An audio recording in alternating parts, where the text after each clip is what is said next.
Криминалецот Зоран Заев и криминалната врхушка во врвот на СДС ја покажуваат нивната мисловна матрица, да се однесуваат кон Македонија како кон своја приватна собственост и да не ги почитуваат законите и уставот на Република Македонија.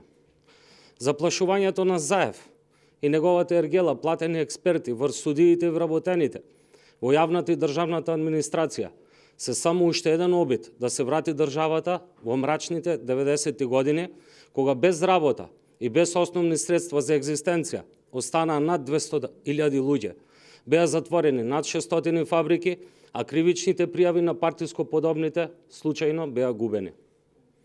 Заев потврди дека не се откажал од намерата за јадење на живи луѓе. Со секој еден човек во Македонија кој не им се допаѓа на Заев и на криминалната клика околу него. Криминалецот Заев е во страв и паника.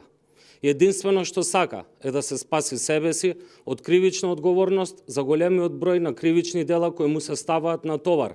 Затоа им се заканува на судиите со генерален реизбор на судии. Генерален реизбор на судии не може да има, бидејќи тоа е во спротивно со домашните и меѓународните законски норми. Во Република Македонија постои Републички судски совет кој што е единствено надлежен да одлучува за и околу именување, разрешување и суспендирање на судии. Секој обид за било каков политички притисок врз судиите и судскиот систем значи авторитативен обид да се стави судството под партиска чизма и да се врати државата во 90-тите години од минатиот век.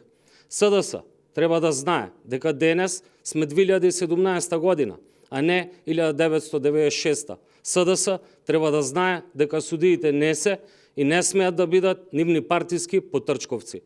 Криминалецот Зоран Заев треба да знае дека кривичните дела за кои се гони се дела кои што не застаруваат бргу. Заев мора да знае дека одговорност ќе има и неа не може да ја избегне со никакво заплашување врз судиите и судскиот систем на државата.